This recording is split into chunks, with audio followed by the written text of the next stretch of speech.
साथ हाथ मिलाया है कि नहीं, ये मानते हैं आप? इस पे तो कोई शक नहीं है। गोडसे की हिंदुस्तान के साथ तो नहीं मिला है ना, मगर बदकिस्मती से कुछ ताकतें हमारे मुल्क को गोडसे का मुल्क बनाना चाहते हैं, और हम इसको कतई ऐसा नहीं होने देंगे। चाहे इस मुल्क की गली गली कूचे कूचे में भी हमें जाना पड़े, मगर हम इसको गोडसे का मुल्क, गांधी को गोडसे का मुल्क बनने नहीं देंगे। और जो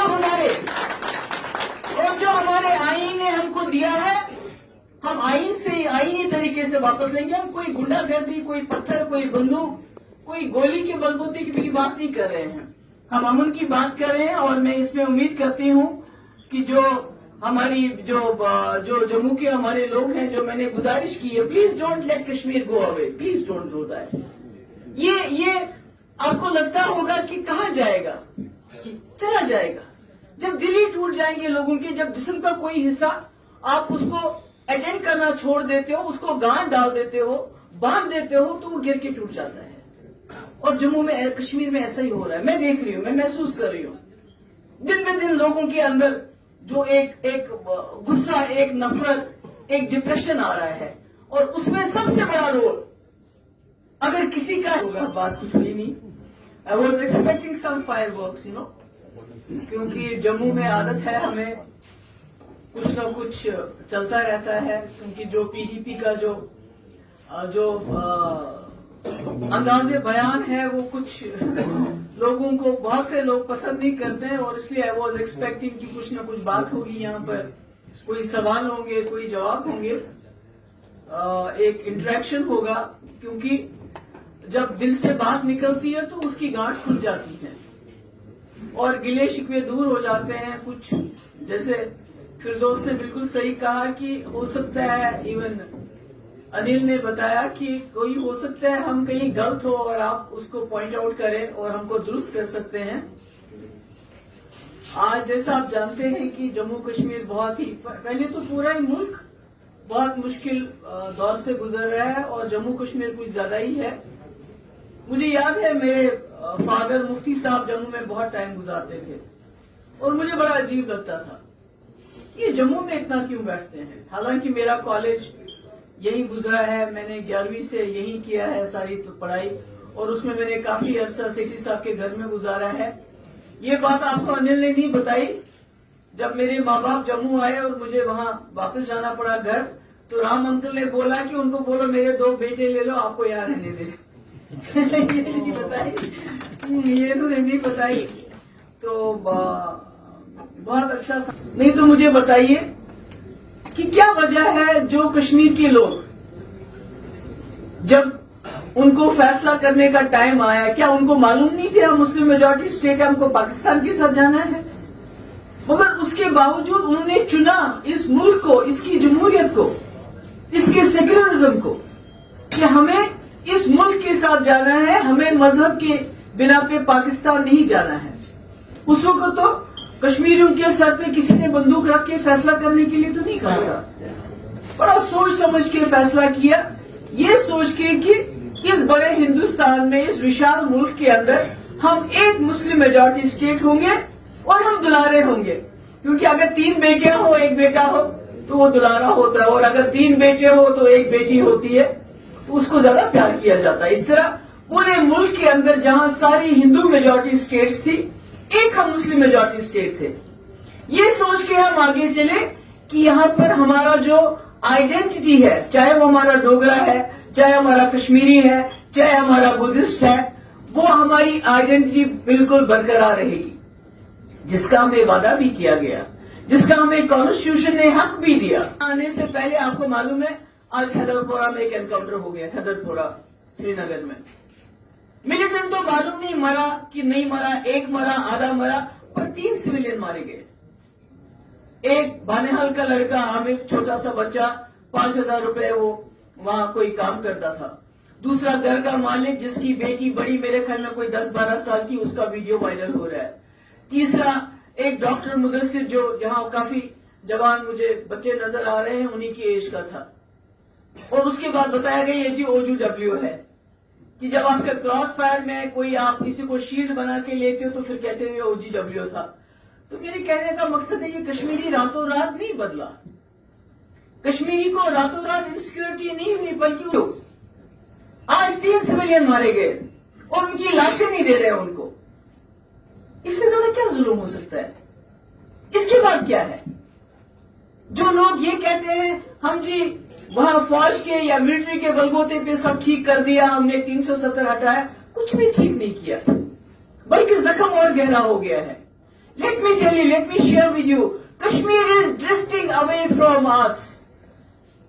और अगर आप लोग कश्मीर को साथ रखना चाहते हैं, चलाना चाहते हैं, तो जम्मू के लोगों को एक पुल का काम करना पड़ेगा।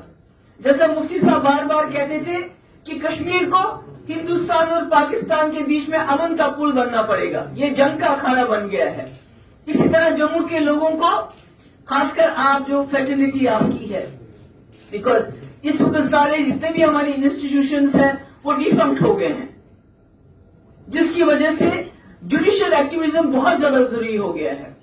यूपीए हो, अब एसआईए है, पीएसए है, ईडी है, एनआईए है, पता नहीं क्या क्या है, उसने लोगों को उलझा के रखा हुआ है। अभी यहां बता रहे थे कि यहां दरबार मुंह होता था, कश्मीर के लोग जो साल को 6 महीने कमाते थे आके जम्मू में खर्च करते थे, पर इस बार तो वहां उन्होंने कुछ कमाया नहीं, तो क्या खर्च करेंगे? जो बिजनेसमैन है उनके यहाँ छापे डालते हैं, जो नौकरी में उनको नौकरी से निकाल देते हैं मिलिटेंसी के नाम पे। तो ऐसे तो मामला हल नहीं होगा।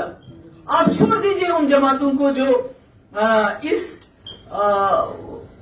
बलबोते पे इस वक्त बैठी हैं कि हम जम्मू कश्मीर में सब कुछ डंडे के बलबोते पे हल करेंगे।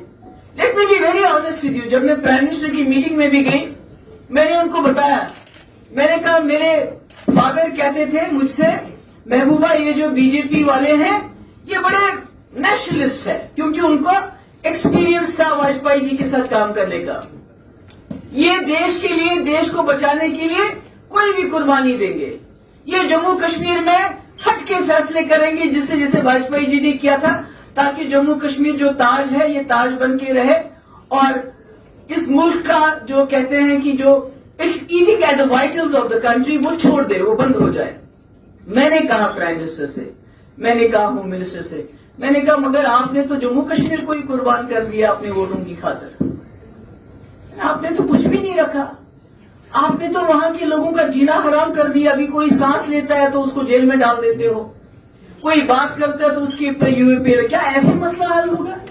तो उनसे तो हमें एक्सपेक्टेशन नहीं है, मगर आप लोगों से जरूर एक्सपेक्टेशन है कि अगर आप चाहते हैं, मैं तो अभी भी इसको जम्मू कश्मीर को स्टेट मानती हूं, मैं तो मेरे दिल में तो अभी भी, मैं तो कभी यूनियन टेरिटरी मेरी जबान पे आता ही नहीं है, मगर आपका अंग है हम, कश्मीर और जम्मू एक दूसरे के अंग हैं हम। और अगर आप चाहते हैं कि बाकी डंडे के बलबूते पे, यूएपीए के बलबूते पे, एसआई के बलबूते पे, आर्मी के बलबूते पे, ताकत के बलबूते आप किसी कौम को ज़ेर नहीं कर सकते, चाहे कितना भी ताकतवर कोई क्यों ना हो। यहाँ पता है अमेरिका से बड़ा तो कोई ताकत नहीं है दुनिया की, मगर उनको भी डायलॉग करना पड़ा तालिबान के साथ। आज भी हमारे मुल्क के लोग तालिबान के साथ गए थे वहां डायलॉग करने के लिए, जहां उनकी वो अभी मीटिंग हुई थी, वहां वो भी चले गए। मुझे याद नहीं आ रहा किस कंट्री में था अभी हाल ही में। तो यहाँ अपने लोग हैं, अपने लोगों के साथ बात करने में क्या हर्ज है? और अगर कश्मीर की कड़ी को मुल्क के साथ, अगर कश्मीर की कड़ी को मुल्क के साथ एक बाइज्जत तरीके से कोई जोड़ सकता है तो जम्मू के लोग जोड़ सकते हैं। तो इसलिए मैं आपसे यही गुजारिश करना चाहती हूं कि कश्मीर रो रहा है, बहुत तकलीफ में है, बहुत तकलीफ में है। आपको अंदाजा नहीं है कि वहां कितनी सख्ती, ये छोड़ दीजिए टेलीविजन पे आते हैं, फिर बाहर के मिनिस्टर आते हैं, फिर वो डीडीसी मेंबर्स को और पंच सरपंचों को सामने खड़ा करके उनको तकरीरें करवाते हैं। वो कश्मीर नहीं है, कश्मीर बहुत जख्मी है इस वक्त। देखिए जम्मू कश्मीर अलग नहीं हो सकता। अगर खाली जम्मू है तो क्या है, खाली कश्मीर है तो क्या है। आप लोग आज आए, मुझे यकीन ही था अपनी तादाद में आएंगे, क्योंकि हमारे खिलाफ बड़ा प्रोपागंडा होता है। आज मुझे समझ आती है कि मुफ्ती साहब गर्मियों में 50 डिग्री टेम्परेचर में जम्मू क्यों रहते थे, क्योंकि वो जम्मू कश्मीर को एक करना चाहते थे। और शायद बीजेपी के साथ जाने की हमारी सबसे बड़ी वजह ये थी کہ جو جموں کا مینڈیٹ بی جے پی کو ملا تھا ہم اس کو ریجیکٹ نہیں کرنا چاہتے تھے. ہم سمجھتے تھے کہ جو جموں نے بی جے پی کو چنا ہم اس مینڈیٹ کی عزت کریں گے اور بی جے پی کو انگیج کریں گے. We will give them a stake in power کہ آپ ہمارے ساتھ پاور شیئر کرو, مگر کچھ شرطیں رہی ہوں گی کہ جو جموں کشمیر ایک ایکسکلوسیو اسٹیٹ ہے, ایک اسپیشل اسٹیٹ ہے, آپ کو اسپیشل اسٹیٹس کے ساتھ چھیڑ چھاڑ نہیں کرنی ہوگی. اب انہوں نے جو کرنا تھا کر دیا. ہم بھی کہتے ہیں کہ ہم جموں کشمیر کی سمسیا کا سمادھان, جموں کشمیر میں 370 اور 35 ہو اس کو ریسٹور کریں گے. میں نے وہاں بھی پرائم منسٹر سے کہا, میں نے کہا جب میں کہتی ہوں کہ 370 ریسٹور کرو آپ کو غصہ کیوں آتا ہے؟ میں نے کہا میں کہتی ہوں پاکستان سے بات کرو تو آپ کو غصہ کیوں آتا ہے؟ میں نے کہا آپ نے تو پاکستان کے ساتھ خود بات کی جب سیز فائر ہو گیا, کیونکہ سیز فائر تو پاکستان کے ساتھ بات کیے بغیر نہیں ہو سکتا. میں نے کہا واجپئی جی تو 2 بار پاکستان چلے گئے, تو کیا اس سے وہ اینٹی نیشنل ہو گئے؟ میں نے کہا 370 کی ہم بات کیوں نہیں کریں گے؟ 370 ہمارے آخر یہاں کیا ہے؟ یہاں تو لوگ پی ڈی پی کو پسند بھی نہیں کرتے, بولتے ہیں یہ ملیٹنٹوں کی جماعت ہے, یہ پاکستانی جماعت ہے وغیرہ وغیرہ. مگر مفتی صاحب بار بار ایک بات بہت ہمیشہ کہتے تھے,